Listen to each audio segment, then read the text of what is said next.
Every night, her husband kissed her forehead, handed her the pills, and watched her drift to sleep. She thought it was love, until one night, she pretended to swallow them.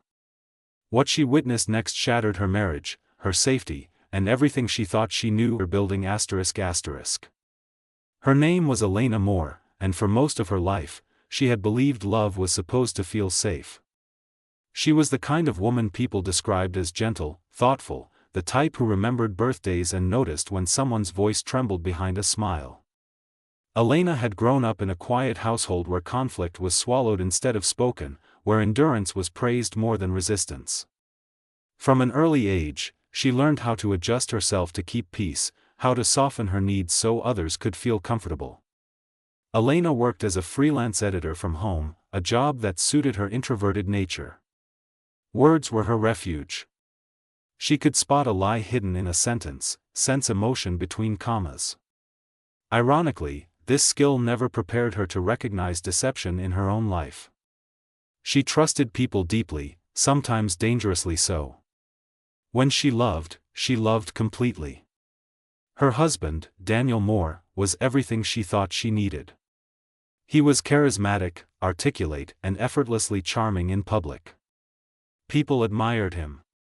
Friends called him dependable, co-workers respected him, and strangers trusted him within minutes. To the outside world, Daniel was the ideal partner, attentive, protective, successful. He worked in pharmaceutical sales, a detail that once made Elena proud. She admired his intelligence, his confidence, the way he always seemed to have answers. When they first met, Daniel made her feel chosen. He listened intently, remembered small details about her childhood, finished her sentences as if they shared the same mind. For Elena, who had spent years feeling invisible, this attention felt like rescue. Daniel didn't rush the relationship, but he guided it with precision. Within a year, they were married. Elena thought she was stepping into a life of stability. The change was gradual, almost unnoticeable at first. Daniel began expressing concern about her health. He said she looked tired, anxious, overwhelmed. He framed his worry as love. When Elena admitted she had been struggling to sleep, Daniel was quick to help. He spoke confidently about supplements, about medications he had access to through work. "I just want you to rest," he told her. "You deserve peace." That was the first night she took the pills. Elena was not weak, but she was trusting. And Daniel was patient. He never forced her, never raised his voice. He explained everything calmly, medically. The pills made her drowsy, heavy, detached. At first, she welcomed the sleep. It was deep and dreamless. Too deep, sometimes. She would wake with hours missing, her body sore in ways she couldn't explain, her mind foggy. When she asked questions, Daniel had answers ready. "You probably moved in your sleep. Your anxiety can cause memory gaps. You've always been sensitive." Slowly, Elena began doubting herself. She stopped driving long distances because Daniel said it wasn't safe. She stopped meeting friends because she was too tired. Her world shrank to the walls of the house and the rhythm of night pills and morning confusion. The woman who once trusted her instincts now second-guessed every feeling. Yet something inside her never fully disappeared. Elena was observant by nature. Even under the haze, details lingered. The way Daniel watched her swallow the pills, his eyes sharp instead of loving. The way he stayed awake long after she drifted off. The unexplained rearrangement of furniture. The faint smell of antiseptic some mornings. Her body knew before her mind did that something was wrong. Fear did not arrive loudly. It arrived as discomfort, as unease that refused to leave. Daniel, on the other hand, was built on control. His charm was not accidental. It was a skill refined over years of practice. He believed intelligence meant superiority, and superiority meant entitlement. To him, Elena was not a partner but a possession, fragile and moldable. He told himself he was protecting her, managing her. He never saw himself as cruel, only necessary. He underestimated one thing. Elena's silence was not ignorance. It was observation. The night she decided to pretend to swallow the pills was not an impulsive act of rebellion. It was the result of months of quiet calculation. She practiced in the mirror, learning how to hide the tablet beneath her tongue, how to relax her throat convincingly. Her heart pounded, but her hands did not shake. Fear had sharpened her.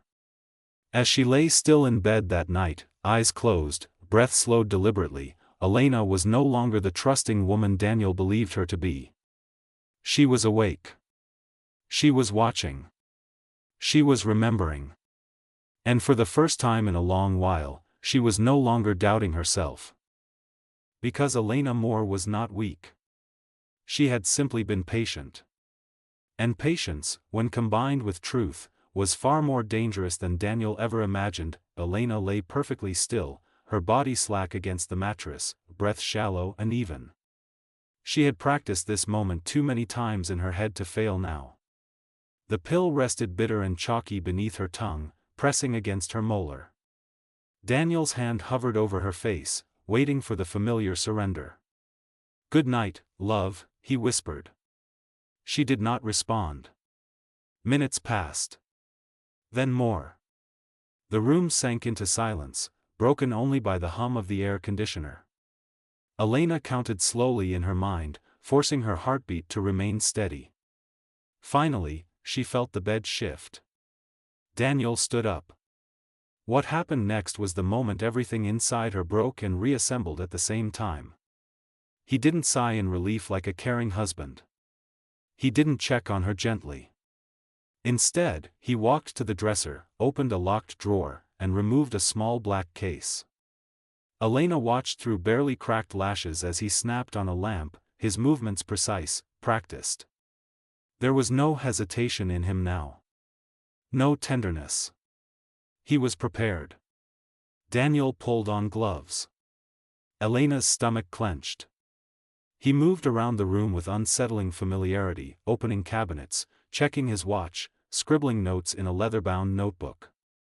When he returned to the bed, he leaned close, studying her face like a scientist examining a specimen.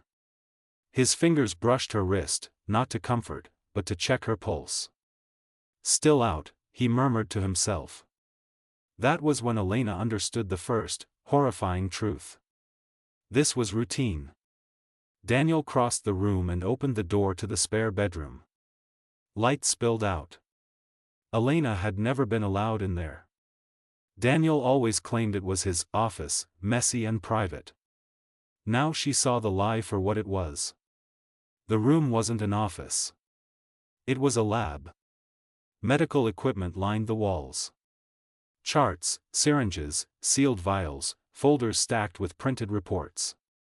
Her name was written on several of them. Elena felt ice flood her veins as Daniel rolled a metal tray into the bedroom. He approached the bed again, lifting her arm with practiced ease.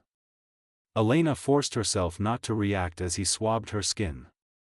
She felt the pressure of the needle, the faint sting, and then the warmth of something entering her bloodstream. Tears burned behind her closed eyes. Her husband was experimenting on her. The conflict erupted inside her chest like a silent scream. Every instinct begged her to jump up, to run, to confront him. But survival demanded patience.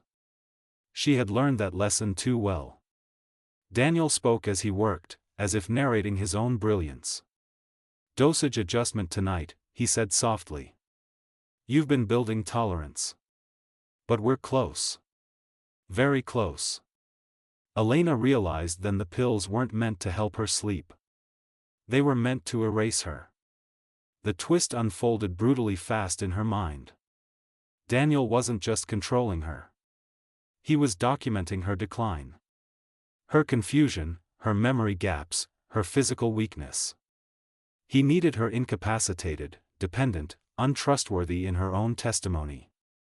If she ever spoke out, no one would believe her. After he finished, Daniel cleaned up meticulously, wiping every surface, disposing of gloves, locking the case away. Before turning off the lamp, he leaned down and whispered something that sliced through Elena's remaining illusions. "You're doing so well," he said. "You don't even fight anymore." When the door finally closed behind him, Elena released the pill from her mouth, her entire body trembling. She gagged silently, swallowing panic instead of sound. But fear no longer owned her. Anger did. The next morning, Elena played her role flawlessly. She allowed the fog. She asked the same questions. She apologized for things she hadn't done. Daniel watched her closely, searching for cracks. She gave him none. The real conflict, however, was not between Elena and Daniel. It was between truth and time. Because Elena now knew something else. Daniel was rushing. She found proof 2 days later while he was at work. Using the spare key he thought she didn't know existed, she entered the locked room.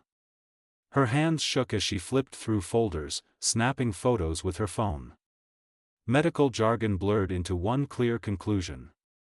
Final phase. She wasn't meant to survive much longer.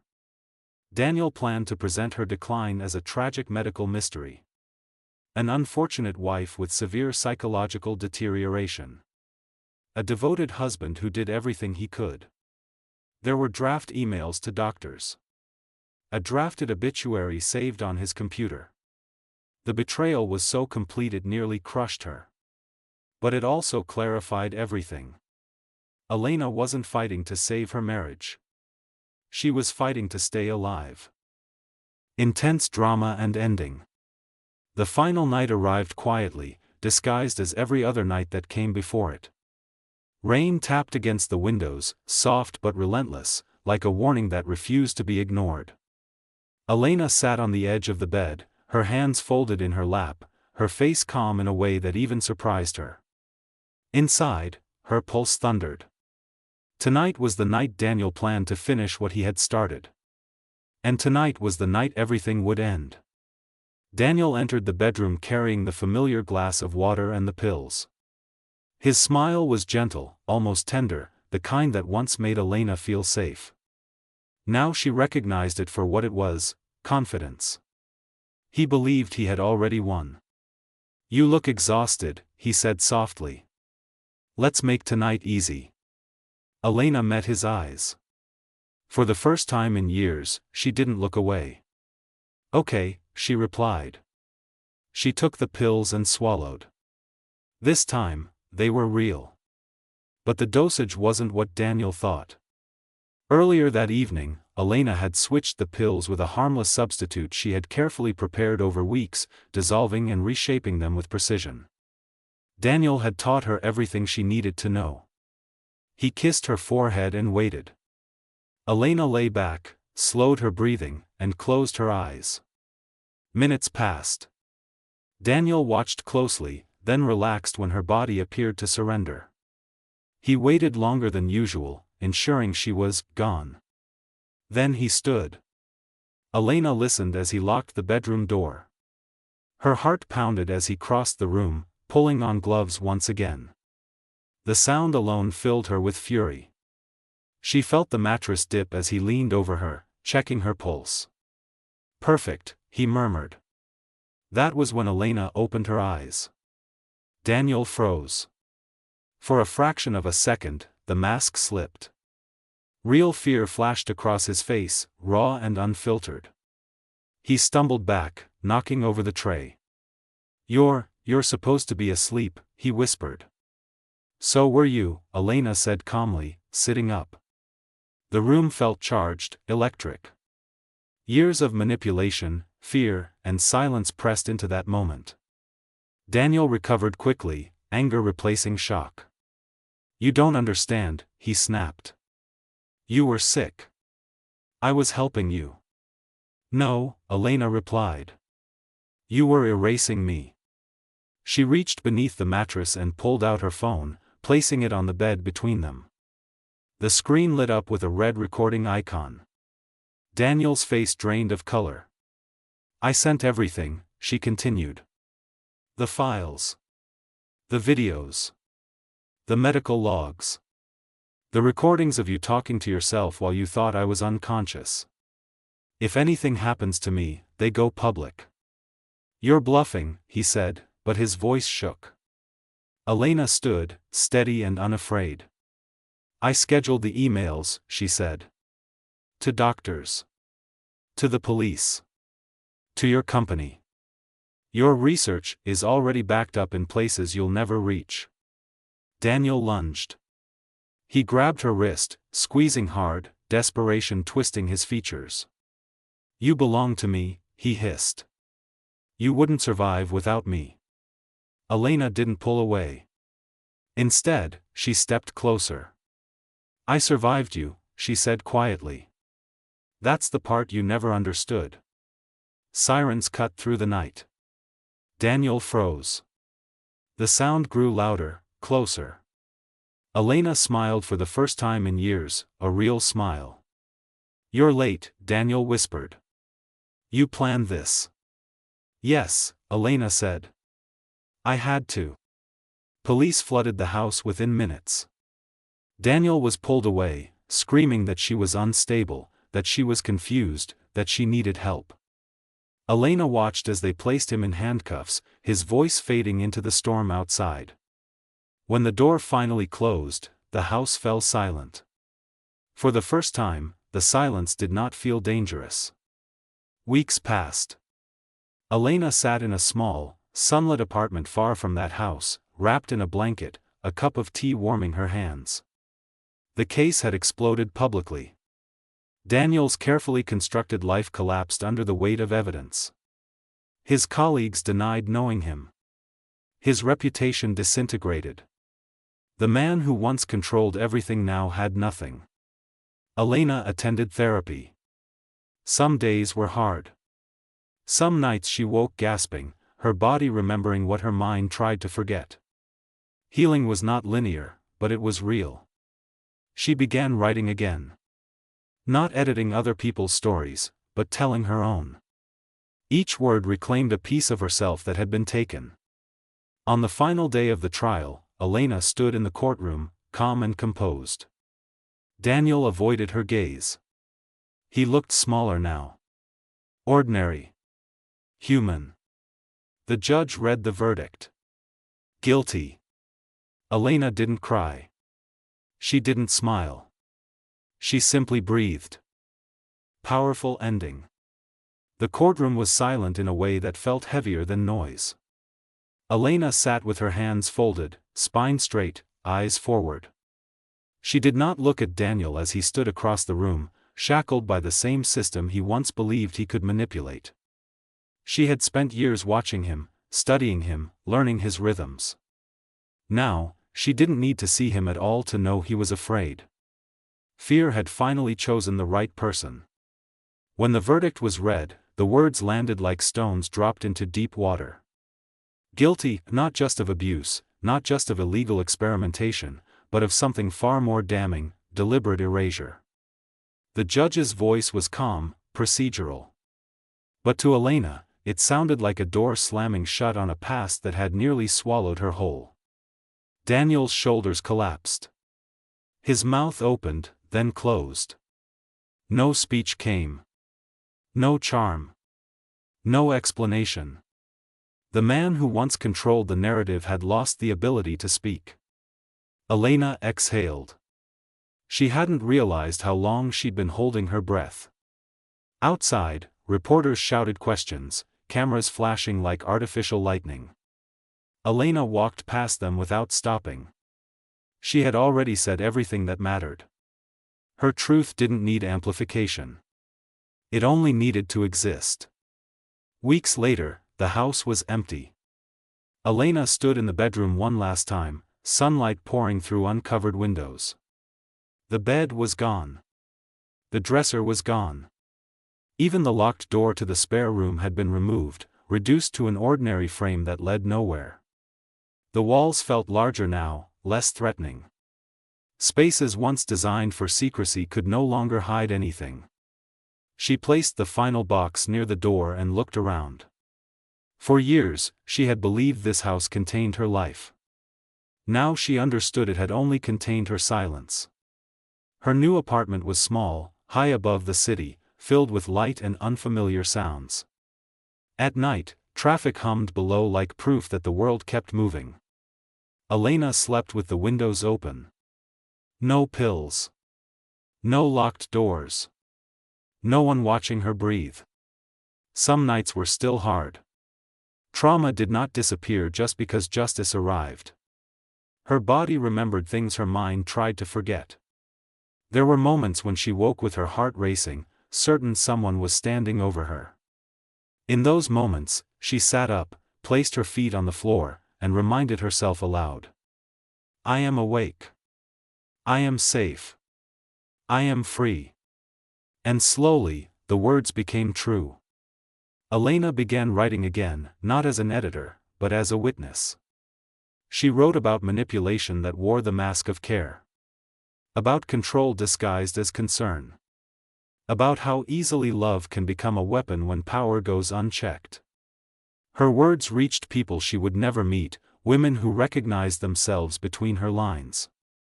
Messages came in quietly at first. I thought I was alone. I didn't know it was abuse until I read this. You saved me. Elena never claimed to be a hero. She had not been brave every moment. She had been terrified, confused, exhausted. But she had stayed observant. She had stayed alive. And sometimes, survival was the loudest act of defiance there was. On the anniversary of Daniel's arrest, Elena stood by her window as rain traced slow paths down the glass. She thought about the night she pretended to swallow the pills. How small that choice had felt. How insignificant. How it changed everything. Daniel had believed unconsciousness meant power. That silence meant consent. That control meant safety. He was wrong. Power had never belonged to him. It had lived in Elena's awareness, in her ability to endure long enough to expose the truth. In her refusal to disappear. She turned off the light and sat in the dark, not afraid of it anymore. Darkness no longer meant danger. It meant rest. It meant choice. Elena smiled softly. Some endings are loud. Explosive. Final. Hers was quieter. It was the sound of a woman no longer being watched. The sound of breath taken freely. The sound of a life reclaimed. And somewhere, in a place where control no longer reached her, Elena Moore slept peacefully at last, not because someone forced her to, but because she finally chose to.